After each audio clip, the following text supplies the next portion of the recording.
Hey everyone, welcome to the show, My So-Called Fabulous. I'm Tiffany and welcome everyone. And we try to solve a problem and help on this podcast. That's the main vision that I had 6.5 years ago.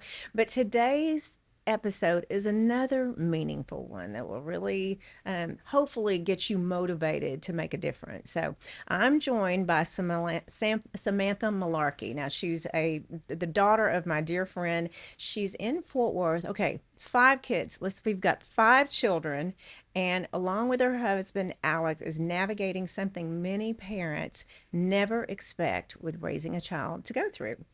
Their youngest son, Michael, who is just 3 years old, was first diagnosed with a profound hearing loss, later with Usher syndrome. So I know when I met Samantha's mom, I had never heard of this. So I started digging in and I knew I wanted to get her on the podcast. But Usher syndrome type 1B, and we'll explain that, is a condition that affects both hearing and vision.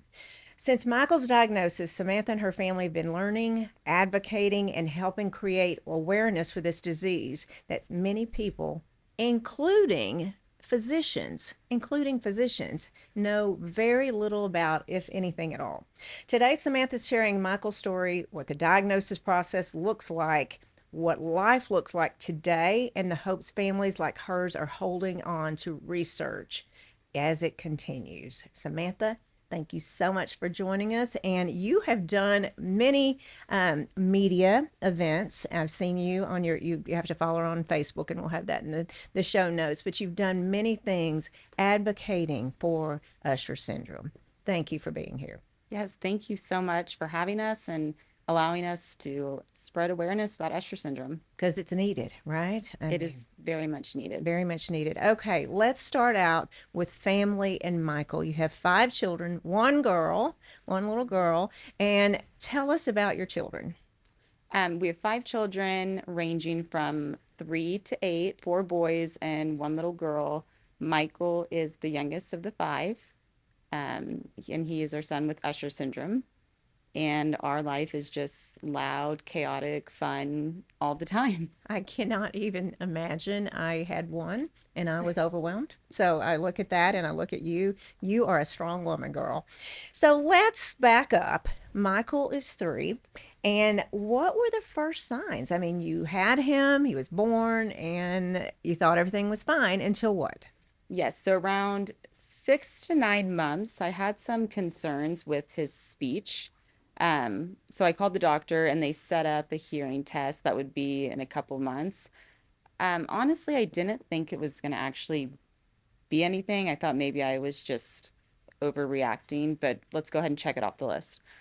We end up getting in February when Michael is he's about 15 months, and they come back and tell us he is profoundly deaf. We have no hearing loss in our family, so it was pretty shocking for us to hear that. Um, so that day we started reaching out and figuring out what our next steps were, which is to figure out if we were a candidate for cochlear implants. It turns out we were, and then around 18 months, he was implanted with cochlear implants. So, Samantha, back up just a little bit. So, you took him in for a hearing test, and when he was born, obviously, infants have hearing tests, and at that Correct. time there was no sign. But 9 months in, you noticed the speech change or the struggling, right? At 9 months, I think I started noticing we weren't saying mama, dada. I thought maybe my older kids were speaking for him. Um, and then one day, I don't know why, honestly, probably by the grace of God, my husband and I were like, I don't think he can hear. And so we started doing at home tests, is what we Mm-hmm. call them, and we would slam doors and no reaction at all. But again, I think as a parent, you still think it's nothing, right? But we'll check on it just to make sure. Um, and then, yes, it ends up he's profoundly deaf in both ears. In both ears. Yes. In both ears. So you're having to digest that, okay? And of course, you haven't heard of Usher syndrome. When you hear this, and there's thousands of women and men listening to this show, what what did you feel? Like, what was your like? I mean, what happened in your brain? when we found out about him being deaf, or Yes. um, I was actually by myself at the hospital with him because, again, I thought it was going to be no big deal. And it was very emotional. And just your brain thinks all of the things as a parent, like, oh my gosh, what, he's deaf? Like, you don't believe it. And then I think instantly it's like, well, what do we do with this information, Mm-hmm. right? So we decided for our family cochlear implants were best. Um, and at that time, they offered further genetic testing. And we thought if we have more kids or um, for our other four children, maybe we should see if there's a genetic component to this. They let us know it's likely we wouldn't know why he was deaf. Wow. So we Okay. are just ready that he's deaf and it's, we pivot. It's going to be great. We'll figure it out. And we might not ever know. Right. Right. And so that's the first hurdle that you go through. Yes. Okay.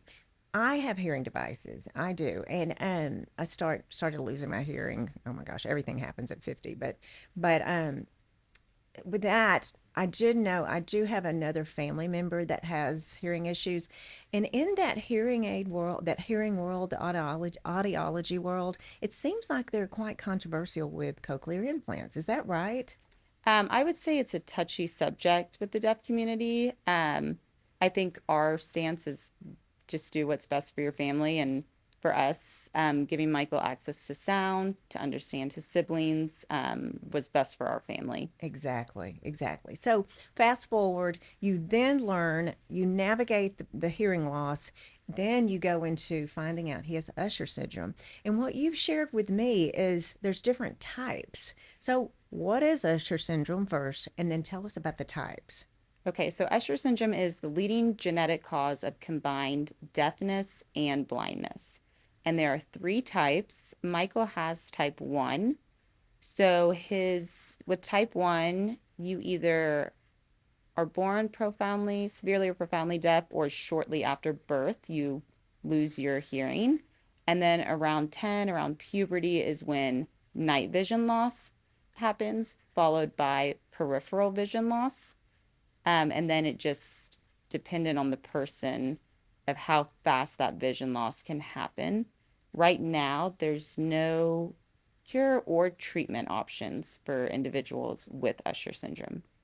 Um, and where there's no treatment, so basically he has the cochlear implants and he has this cute little headband. He does.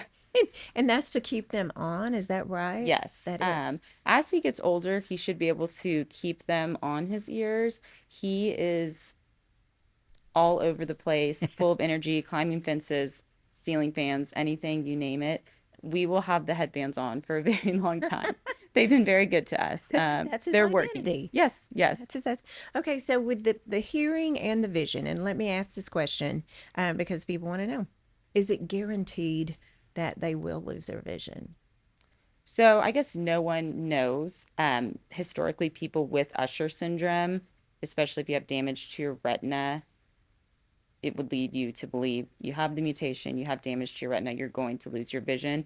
Um, but unfortunately, when we go into a doctor's office, no one can tell us when it's going to happen, how fast it's going to happen, what can you do to prevent it. I mean, there's just not information out there. Right, right. And you were saying some physicians don't even know about this, and of course the treatment. There's not a treatment, Right. but why don't they're not? Is this just so new on the horizon with genetic issues? Is that why they weren't taught this in medical school? I think because of how rare it is, Michael's one in about 25,000 individuals in the United States with Usher syndrome. Wow. And so with rare diseases, I think you just don't have, it doesn't affect as many people. So not as many people know about it. There's not as much funds for research and for treatment options. And so I think probably like all rare diseases, that is the biggest hurdle that we face with Usher syndrome. So let's talk about this research and the hope that's out there. So Michael is actually involved, and again, I really want everyone to go to her Facebook page, and we'll have it in the show notes to see all of the videos and the media that's done on it, which is phenomenal at this phase. But the research study he's in, including being done, he's in the Boston Children's Hospital, right? Yes, Okay, it's the tell us that. Push Initiative. It's with Harvard and Boston's children. And the point of it was to study all types of Usher syndrome and in hopes of finding a cure on a fast track almost. Hmm. So we're trying to speed things up as time is of the essence for Michael, other individuals with Usher syndrome, or for people in the future with Usher syndrome. I mean, so when you say he's part of a research program, do you go to Boston often or you go there often and what does he do? So to start the trial, we did go there, and they will grow an organoid with his DNA and then do targeted therapy on that. And Mhm. so Michael is representing Usher's type 1B. Is Michael enjoying doing these? I'm not sure if he even knows what, I mean, but is he enjoying? I mean, he looks so adorable in the videos and I mean, just so participating, you know? You know, it's funny. I'm not sure how much he knows yet, but everything we've done so far, we do as a family. We bring all five kids, and we will continue to do that. We're a team, and um, I just hope he knows as he gets older, he's supported, and we're in this together, and we're going to figure it out. Absolutely. Absolutely. And that's what we're doing. That's what we're doing. So, Samantha, tell me this. So, when he did get the cochlear implants, he wasn't speaking. Correct. So, now tell me about his speech. Yes, so when we activated his, we turned on his cochlear implants for the first time to see his face kind of turn. He didn't cry, he didn't laugh, he was just, you know, to hear something Curious, for the right? first time is strange. So he's worked so very hard. We go to ABT therapy every week with Cook Children. Our therapist is so wonderful, and he has over 60 words now. He can say all of his siblings' names. I love you. Um, he's just really taking off. Isn't that amazing? And you didn't think that would happen, did you? Um, you know, we've always been hopeful, but I think the things you take for granted, like hearing your son say, I love you for the first Oh, time when you've waited so long and you didn't know if were we going to get there, it's very, very special. it is. I mean, I can't believe because I was blessed and you have four children that this wasn't an issue. So, I mean, we all have our issues, but you didn't, I mean, you hadn't experienced this at Right. all, at all. How are the other kids handling all this? The other kids are always willing to learn and help their little brother. When we're on the playground with other kids, if his hearing or his implants come off, they know how to put it back on. They will explain it to their class. We did a lemonade stand last year to raise money, and they invited some of their classmates to that to come support Michael. So they are very supportive, and I think they are learning just an empathy that you can't learn unless you live it. Needs to help. So, tell us about the progress that Michael's had since his hearing. When did he get his implants? So he was implanted in May of 2024, Okay. and then we turned them on in June. So he's heard for almost 2 years now. We call that his listening age. Um, and he loves having them on. Sometimes he does take a break and we laugh. Sometimes he'll hand you his ears when he's done listening, or sometimes he doesn't want to listen to mom and he'll just throw them. Um, but he's doing so well. He prefers to have them on. He always tries to talk. Sometimes we might not understand what he's saying. It's still in the gibberish phase, which for his listening age, which is about 2 years old, it's appropriate. So he's right where he needs to be. And I'm not concerned. I know that he's going to be able to get where he needs to be. So the May and June, so was that just to acclimate to the actual implants? Was that acclimation of I time? after you have to wait a certain amount of time after the surgery, because they implant part of the medical device in his head, and it's about a 1 to 2 month period, and then they'll turn them on. Got it. Got Yes. it. See what you're teaching people that, I mean, with cochlear implants, of course, you know, I mean, you're teaching so much of it. So the AVT therapy, tell us what happens when you have a child with Usher syndrome in this type of therapy. Um, and basically, we go in every week and we are working on, well, at first, we just had to learn how to recognize like what is sound. It's been a great learning curve for our whole family. Kids kind of just pick up hearing naturally from birth, and we obviously didn't have that. So, about the first month or two, we were just learning what is sound. So, he might be looking this way, and I might make a sound to see if he turns. And then once we started getting that, then we moved on to okay, what are important sounds like my mom's voice or my dad's voice? Whereas background white noise, we can probably back off. Now we're starting to get into 2 to 4 word sentences, and we just keep adding on every single week. Gotcha. Gotcha. That is amazing. So, Samantha, when I was in school, I was talking to you last week, and I when I was in school, I thought, did I even pay attention? Because you were talking about genetic coding, and I was like, what? I mean, I just think I must have missed that day. So tell us about genetic coding because you were explaining that to me, and you know, I learn more on this podcast from my guests than, and you've learned more, of course, in your time with your son. But tell us about the genetics part of this Usher syndrome. Yes, so with Usher syndrome, it's recessive. So my husband and I both carry the recessive gene, and each one of our children had a 1 in 4 chance of having Usher syndrome. And so, obviously, Michael is the only one who got both of the recessive genes. So, in terms of a treatment, what they're trying to do is, sorry, sometimes I know it's hard. um, they're trying to do gene editing. If they can just get one working copy of the gene to work, then he would hopefully be able to keep his vision. So my husband and I both have one working copy and one non-working copy, which is why we can see. Michael has two non-working copies. Right. So hopefully research will help. And I see I Yes. can't even complete my sentence. No, yes. So we're hoping that research they can do targeted gene therapy on his mutated gene, Wow. um, so that we can preserve his vision for as long as possible.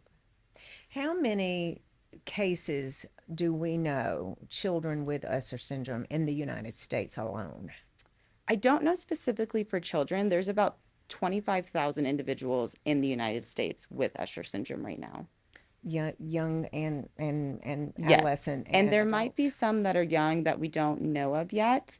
Um, the genetic testing is a little newer. So it used to be that people would not find out until night vision started to go that they had Usher syndrome. Exactly. And they were just thinking possibly it could be hearing loss too. Correct. Correct. Because Yes. that's a thing. Yes. Yeah, absolutely.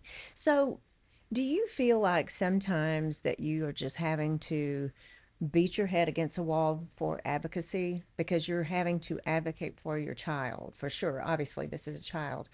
Because the lack of awareness, and obviously we're trying to create awareness, that's your Yes. life now. So, do you feel like there's just no answers and how frustrating that can be? It can be very frustrating to look at the positives. Our family, we feel so lucky that although it's a small community, it is a very strong community. We've partnered with the Usher Syndrome Society. The founder has 4 children, two of which have Usher syndrome. And just being able to connect and meet with other families with the same goal, I feel like we have power in numbers and we can make a difference, and we are. Um, and so, as frustrating it is, we try to just focus on what we can control and the positives that, you know what, this is what we've been dealt, and we're just going to keep moving forward. This is the cards. Yep. Right. I say that all the time. So we have our cards. Yes. Everyone has a card. They are. And this is yours at Yes. this time. And you're doing an amazing job. I mean, I just see what you're doing. Oh, Your thank mom was you. like, you have to see her videos. And it's amazing. Again, go to her Facebook. Um, Looking back with everything your family, you as a mother, your husband, Alec, your other children, the grandparents, everything that you've navigated, what has this journey taught you about motherhood? Um, I think not just motherhood, but for a whole family, having just this deep sense of gratitude of what you do have. Um, and along with that, choosing positivity in any situation, and choosing to focus on what you can do or what you can control versus what we can't do, we found has been really beneficial for my husband and I Mm. and for all of our children, just in teaching them life lessons of you never know what's going to happen and you pivot and you keep moving forward. I love that word pivot. I really do. You just, I mean, I'm sure, as you know, there's a time of sadness and what's going to Yes. happen and who, what, where, why, and how, and then you pivot. You just have to. Yes. You don't have a choice, Well, right? and we always say we believe in science and we have faith in God.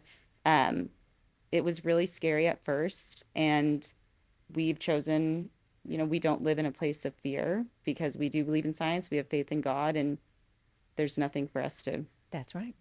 I agree. fear. I agree.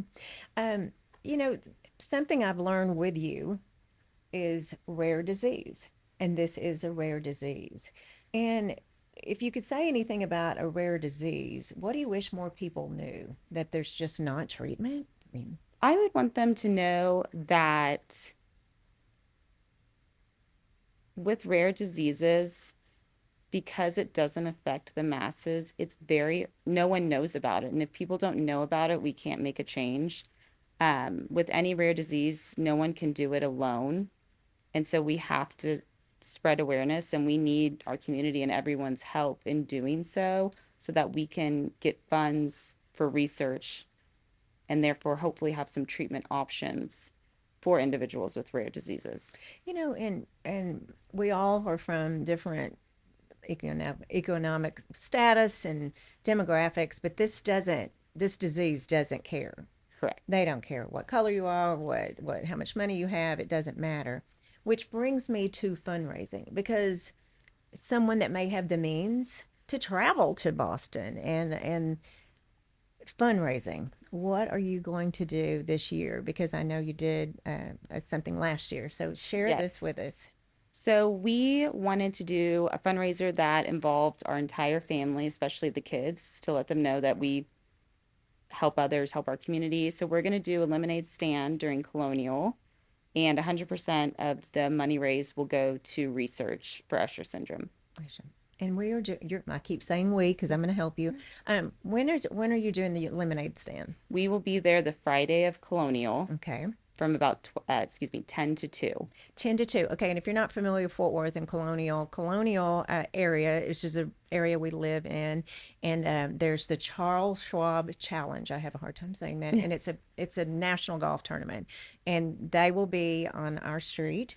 And we will be putting more about that as we get closer. And that, I can't remember the date, but it's late May, Memorial Day Yes. weekend, the Friday of Memorial Day weekend. I do know that.